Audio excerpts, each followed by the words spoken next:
Es el momento de ir a la información verdadera, chiquis, a las noticias del día de hoy. Noticias. Estoy al aire, pero no me importa, no me importa. Ya fue.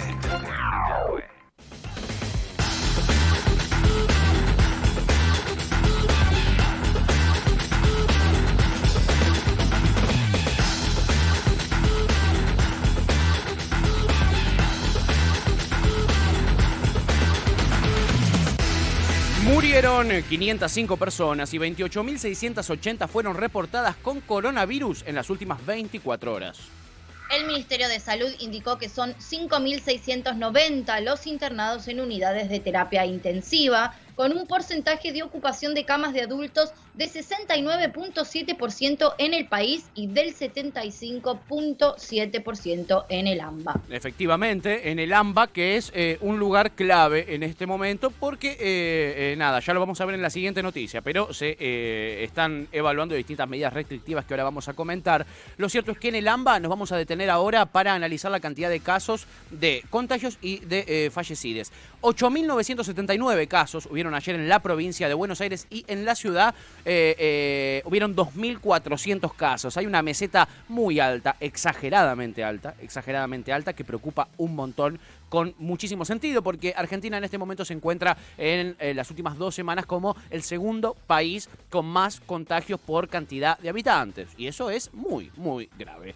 51 muertes ayer en la ciudad y la ciudad tiene 78.2% de ocupación de camas de terapia intensiva. Eso es lo más importante que tienen que saber con respecto a los números. Ayer también algo clave para contener los contagios en este momento, lo único que funciona, digamos, efectivamente y concretamente para contener esta pandemia es la vacunación. Y ayer confirmó oficialmente el Ministerio de Salud, antes había sido un trascendido por algo que dijo Carla Bisotti.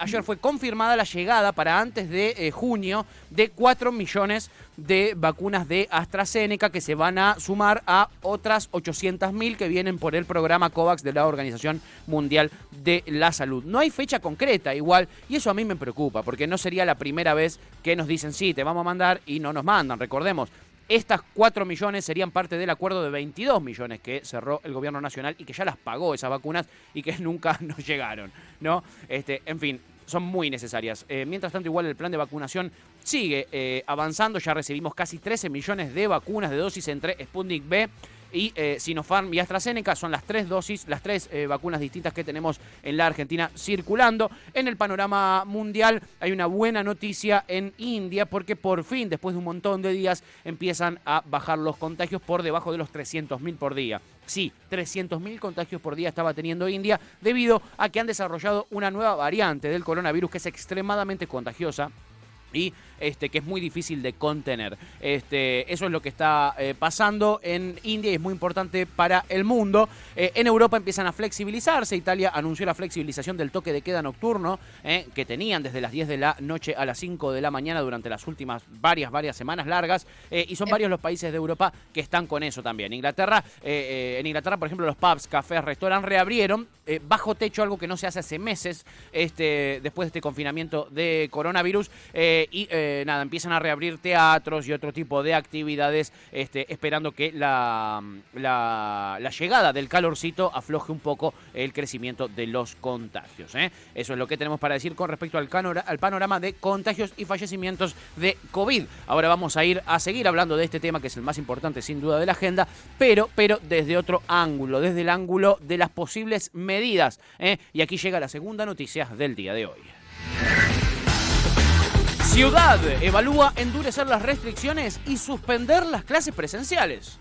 Ante el aumento sostenido de casos de COVID-19 en los últimos días, el jefe de gobierno porteño Horacio Rodríguez Larreta planea tomar medidas drásticas de cierre y retrocede con respecto a las clases en las escuelas. Efectivamente, amiga, esto es lo que trascendió ayer por parte del gobierno de Horacio Rodríguez Larreta. Y esta mañana salió a hablar Fernán Quirós, el ministro de Salud de la ciudad de Buenos Aires, quien se expresó en el mismo sentido. Dijo, esta es una meseta muy alta y no nos podemos permitir una meseta tan alta. Es un peligro realmente y hay que empezar a tomar medidas restrictivas urgentes. Es lo que dijo Fernán Quirós en esta mañana. Recordemos recordemos, ya hay hospitales, los hospitales porteños ya están superando el 90% de ocupación de terapia. Es grave, del sistema privado, ¿no? El sistema público está en un 78, 79%.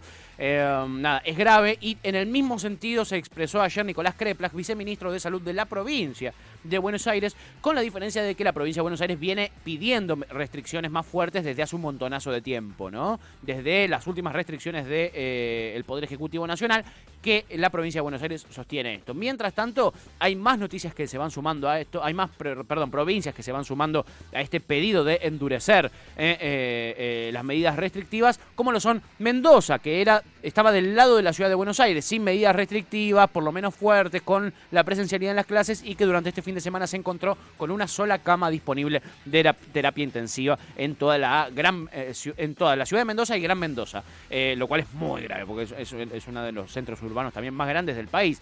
La misma situación se encontró en Rosario, hay alerta en Rosario, hay alerta en Santa Fe, en toda la provincia. Perotti se ve asediado por los reclamos de la oposición y de su mismo partido con respecto a las medidas restrictivas que debe tomar el gobierno de Santa Fe, que a pesar de ser supuestamente aliado del gobierno nacional, decidió no tomar medidas, o las menos posibles. Así que nada, empieza a verse como la necesidad de tomar medidas restrictivas, como hizo el resto del mundo, era una realidad y no era un chamullo político, y no era para encerrar a la gente y hacerla sufrir, y el nuevo orden mundial y el 5G. No tenía tanto que ver con eso, sino con que si no podés controlar, básicamente. O sí, las dos cosas. O sí, pero... O sí, se nos quita la otra. Exacto. O el 5G con Bill Gates nos viene a dominar, y a la vez se muere más gente. Entonces son dos cosas a tener muy en cuenta.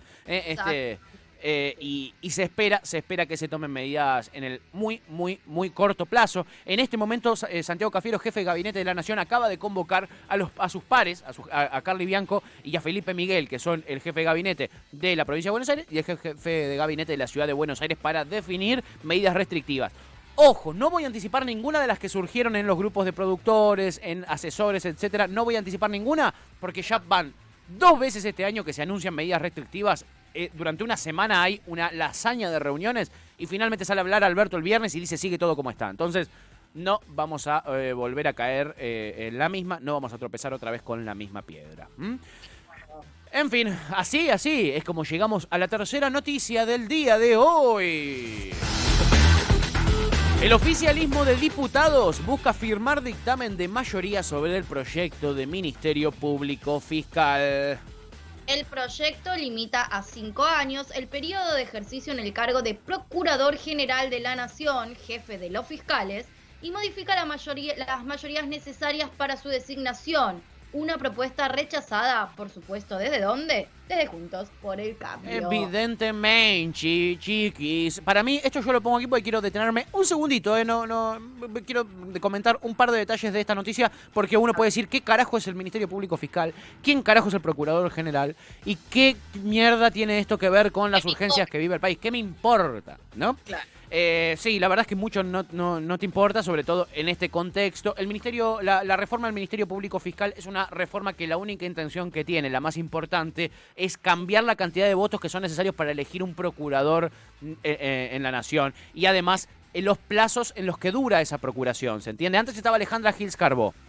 En ese momento, las reglas del Ministerio Público Fiscal marcaban que es un cargo vitalicio, el de Procurador o Procuradora General de la Nación. Mauricio Macri no la quería, Alejandra Gils Carbó, porque la relacionaban al kirchnerismo, ¿no? Hace un bardo bárbaro para voltearla. Incluso desde Juntos por el Cambio publican los números de teléfono en las redes sociales de las hijas de Alejandra Gils Carbó. Una cosa bastante grave que sucedió en su momento. Gran sujeto. Gran sujeto, Mauricio Macri y su partido. Recordemos, ¿por qué es importante la Procuradora General de la Nación? Porque es la jefa de todos y todas les fiscales de la República Argentina. Por eso es importante el cargo de procurador. Bueno, lo que propone esta reforma es, primero, que sea un cargo por 5 años con posibilidad de una reelección. Y además, que no haga falta 2/3 de la Cámara de Diputados para elegir al procurador o a la procuradora, ¿se entiende? Que es lo que se necesita ahora. El gobierno, estamos hace 3 años, después de que movieran a Gils Carbó, con Eduardo Casal, de Procurador General de la Nación. ¿Qué pasa con Eduardo Casal? Eduardo Casal fue ministro de María Eugenia Vidal en la provincia de Buenos Aires, entonces está muy relacionado con uno de los partidos más importantes de la Argentina en este momento, que es los número uno de la oposición, que son Juntos por el Cambio, el partido que viene de ser gobierno en la provincia y en la nación. Entonces hay ciertas sospechas de imparcialidad con Eduardo Casal, además de sospechas de enriquecimiento ilícito. Es un poquito raro lo de Eduardo Casal, que es procurador interino, pero está hace 3 años. Y desde Juntos por el Cambio se niegan a que se lo remueva de esa circunstancia. El interinato más largo de tu vida. El interinato más largo de tu vida, la nueva serie de Polka que estará saliendo en los próximos meses, en el 13. Gran suplencia.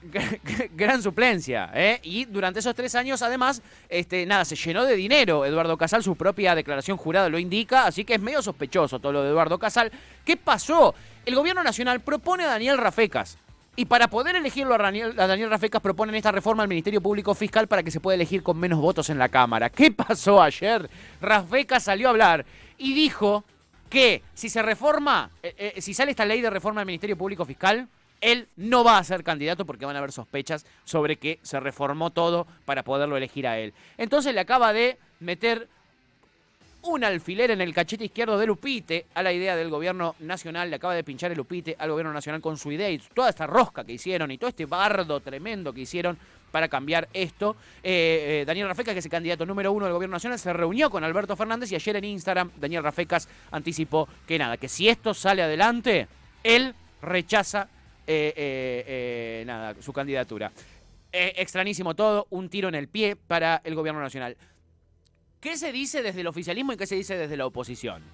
Desde el oficialismo dicen que quieren, que la oposición quiere seguir teniendo a Eduardo Casal de procurador porque que esté Eduardo Casal ahí garantiza que la causa del correo de Mauricio Macri no llega a buen puerto y Mauricio Macri y su familia no tengan que pagar por el correo argentino.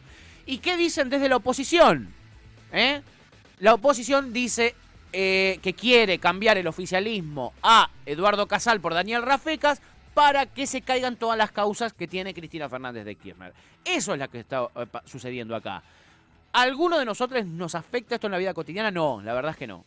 Si hay una reforma para hacer en la justicia, ¿es esta la número 1? No, para nada. Yo agregaría gente a la Corte Suprema, me fijaría otro tipo de cosas. Pero yo no entiendo nada de estos temas. Lo que sí es que esto está muy lejano de la necesidad de la gente, sobre todo en un contexto de pandemia. Pero, aunque no lo creas, ocupa las tapas de la mayoría de los diarios en el día de hoy. Rosquita, que demuestra lo lejanos que están a veces los legisladores y legisladoras de la realidad de las personas. En fin, así es como llegamos a la cuarta noticia del día de hoy. El gobierno suspendió por 30 días las exportaciones de carne vacuna. El presidente Alberto Fernández se pronunció al respecto y aseguró que es una medida orientada a contener la presión sobre los precios, luego de advertir que celebra que la Argentina exporte carne. Efectivamente, lo había anticipado en la nota que mencionábamos ayer, que le dio el domingo a la noche a Iván Jagroski luego de la gira que realizó por Europa. Y sí, efectivamente, terminó haciéndolo. Se suspendió esto por 30 días las exportaciones de carne vacuna. Cuando vos lees la comunicación oficial, igual es raro. Es raro porque no se termina de entender del todo si es que se cancelan por 30 días, porque en un momento dice, si se ven números de mejoramiento rápido, sacamos las medidas y pueden volver a exportar. ¿Cuál es el enojo de Alberto Fernández? Bueno, lo que ayer destacábamos en el programa, el enojo es suben los precios en la Argentina, recordemos, cuando la inflación en los últimos 12 meses fue del 45%, la carne aumentó casi un 70% en ese mismo periodo, muy por encima de la inflación, y Argentina es un país que consume muchísima carne. Lo que dice Alberto Fernández es que el consorcio de exportadores de carne nacional, que para que vos veas qué les interesa más, si abastecer el mercado interno o exportar carne, se llama Argentinian Beef Corporation. Se llama así. Imagínate cuál es la prioridad de ese grupo de chochamus. porque son todos chochamus, también vale recordarlo. Alberto dice, están exportando la carne y eso hace que nosotros nos cobren el precio internacional y eso hace que haya poca demanda y a nosotros nos suban los precios.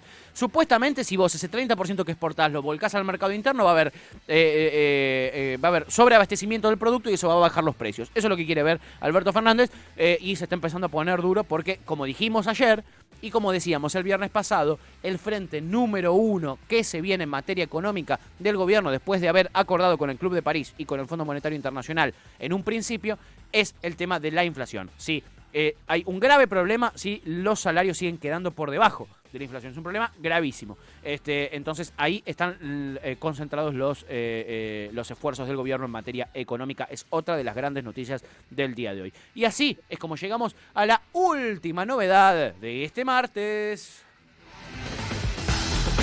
Guado de Pedro y Martín Guzmán reciben a Rodríguez Larreta para discutir los fondos para seguridad.